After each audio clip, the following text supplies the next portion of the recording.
Operation সিন্দুৰ এই গোটেই প্ৰক্ৰিয়াটোত সন্মুখৰ পৰা নেতৃত্ব দি সমগ্ৰ বিশ্ববাসীৰ সন্মুখত শক্তি আৰু সামৰ্থ্যৰ আভাস দিয়া কৰ্ণেল ছফিয়া কুৰেশ্বি আৰু ভূমিকা সিং এই দুগৰাকী বীৰাংগনাৰ লগতে দেশমাতৃৰ হকে অহৰ্নিশে সেৱা আগবঢ়োৱা প্ৰত্যেকগৰাকী বীৰাংগনাৰ প্ৰতি আমি সেলিউট জনাই আমি সেলিউট বীৰাংগনা শীৰ্ষক এটা বাইক ৰেলী আজি সৰু সজাত আমি কৰিছোঁ এটা সজাগতাৰ সৃষ্টি কৰিছোঁ কাৰণ ভাৰতৰ প্ৰধানমন্ত্ৰী নৰেন্দ্ৰ মোদী ডাঙৰীয়াদেৱে এই দুগৰাকী শক্তিশালী নেতৃত্বৰে আমাৰ সমগ্ৰ বিশ্ববাসীক বুজাই দিছে যে নাৰী শক্তিৰ শক্তি অপৰিসীম গতিকে আমাৰ এই সজাগতাৰ মূল লক্ষ্য হৈছে যে গাঁৱে ভূঞে বসবাস কৰা প্ৰতিগৰাকী যুৱতীয়ে যাতে তেওঁলোকৰ অন্তৰত দেশমাতৃৰ হকে কাম কৰাৰ যাতে তেওঁলোকৰ মনত জাগ্ৰত হয় ইচ্ছা আৰু তেওঁলোকে যাতে মানসিকভাৱে শাৰীৰিকভাৱে আৰু শাৰীৰিক সক্ষমতাৰে তেওঁলোকে যাতে আগবাঢ়ি আহে আৰু তেওঁলোকে যাতে কাম কৰে মাতৃৰ হকে গতিকে আমি আজি বাইক ৰেলীটো এই কাৰণেও কৰিছোঁ কাৰণ ইয়াত বেছিভাগ আমাৰ ফিমেল বাইকাৰ্ছ আছে যে বাইক আচলতে বাইক বা কাৰ বা যি বাহনে নহওক কেলে চলালে আত্মবিশ্বাস বাঢ়ে গতিকে আমি মেক্সিমাম ফিমেল বাইকাৰ্ছখিনিক লৈ পেলাই আমি এই সজাগতাটো কৰিবলৈ যত্ন কৰিছোঁ গতিকে মোৰ আশা মোৰ ইচ্ছা যে কাম্যৰ জৰিয়তে আমি সদায় মহিলাসকলৰ সবলীকৰণৰ ক্ষেত্ৰত কাম কৰি গৈ আছোঁ আগন্তুক দিনতো কাম কৰি যাম সকলোৰে আশীৰ্বাদ বিচাৰিছোঁ ধন্যবাদ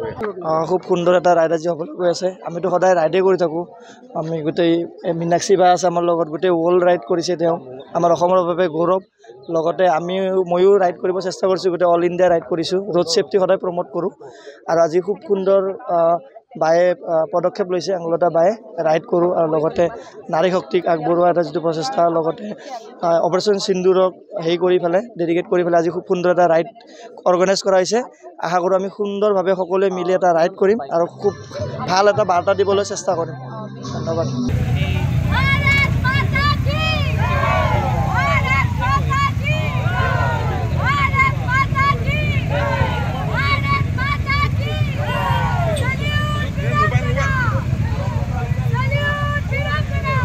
মোবাইলটো অলপ নমাই দিয়ক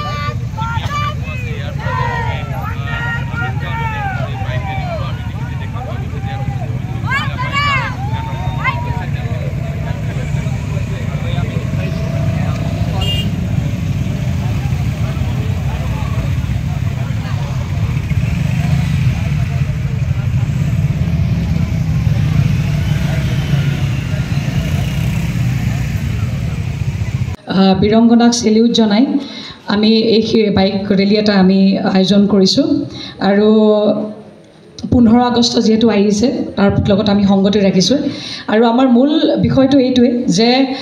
আজিৰ দিনত আমি মহিলাসকলক কোনো এটা দিশত কোনো এখন ক্ষেত্ৰত প্ৰমাণ কৰিবলগীয়া এতিয়া আৰু সময় নাই আমি আমাৰ যিখিনি দায়িত্ব আছে মানৱ হিচাপে আমি জন্মগ্ৰহণ কৰিছোঁ পুৰুষ মহিলাই গতিকে আমি কাৰো লগত আমি সমান পৰ্যায়ত আমি যাবও বিচৰা নাই আমি জীৱনটো সাৰ্থক কৰিব বিচাৰিছোঁ মহিলাসকলে আৰু আমাৰ যেটো দেশৰ প্ৰতি যেটো দায়িত্ব আছে সমাজৰ প্ৰতি যেটো দায়িত্ব আছে আমি সেইখিনি সকলোখিনি কাম কৰিব বিচাৰিছোঁ গতিকে আমি এই অনুষ্ঠানটোৰ জৰিয়তে আমাৰ গাঁৱে ভূঞে বসবাস কৰা প্ৰতিগৰাকী যুৱতীয়ে যাতে দেশমাতৃৰ প্ৰতি সমাজখনৰ প্ৰতি এটা ভক্তিভাৱ তেওঁলোকৰ জন্মে আৰু তাৰ লগে লগে যাতে তেওঁলোকে শাৰীৰিকভাৱে মানসিকভাৱে শক্তিশালী ৰূপত নিজকে প্ৰতিষ্ঠা কৰি আমি এই এৱাৰনেছটো আমি কৰিব বিচাৰিছোঁ গতিকে এই অনুষ্ঠানত আমাৰ অতিথি ৰূপে আছে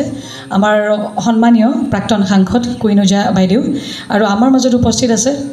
আমাৰ জ্যেষ্ঠ সাংবাদিক প্ৰণয় বৰদলৈ ডাঙৰীয়াদেৱ আমাৰ কাম্যৰ প্ৰতিনিধিসকলক তেওঁলোকক গামোচাৰে মই আদৰণি জনাব বিচাৰিছোঁ আৰু এই সম্পূৰ্ণ আমাৰ যেটো বাইক ৰেলী আছে ধন্যবাদ জনাইছোঁ বিশেষকৈ কাম্যৰ গুৰি ধৰোঁতা আঙুলতা ডেকা ডাঙৰীয়ানী আৰু তেখেতৰ লগত থকা সহযোগীসকলক সাংবাদিকসকলক আজিৰ এই অনুষ্ঠানটো কিয় কৰা হৈছে এই কথাখিনি ইতিমধ্যেই আঙুলতা ডেকা আপোনালোকৰ আগত ৰাখিলে মই এটা কথাই বুজি পাওঁ যে সমাজত প্ৰতিটো স্তৰতে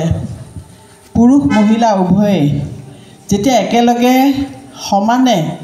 প্ৰতিটো খোজতে খোজ মিলাই আগবাঢ়ে সেই সমাজখন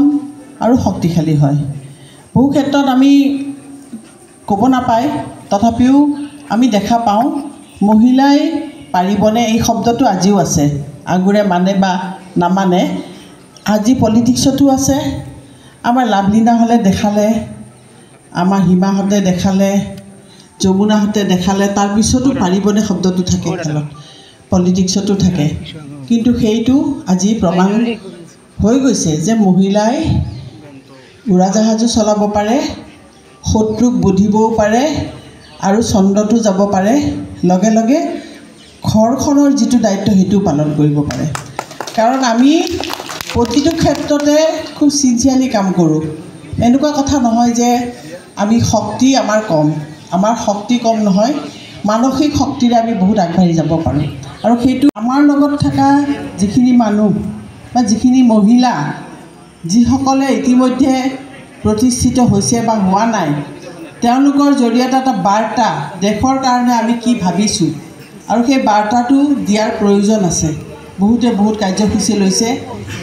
তাৰে লগতে আজি একেলগে সেই কাৰ্যসূচীৰ লগতে সংগতি ৰাখি পেলাই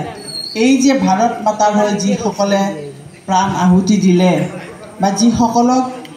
নিৰ্মমভাৱে হত্যা কৰা হ'ল, যাৰ কাৰণে মাননীয় মোদী ডাঙৰীয়াই সেন্দুৰ যি অভিযান চলাব লগা হ'ল, তাত আমি কৃতকাৰ্যও হ'লোঁ। কিন্তু তথাপিও আমি সেই কাৰ্যসূচীটো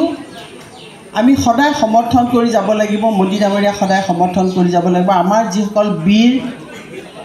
সেই যুদ্ধত গৈ হয়তো হত হৈছে, নিহত হৈছে, তেওঁলোককো আমি, তেওঁলোকৰ পৰিয়ালক আমি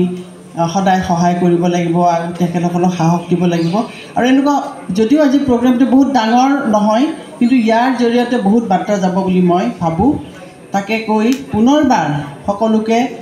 মই মোৰ মৰম জনাই, শুভকামনা জনাই আৰু এই অনুষ্ঠানটোৰ উত্তৰ কামনা কৰি মই মোৰ চমু বক্তব্য সামৰিছোঁ।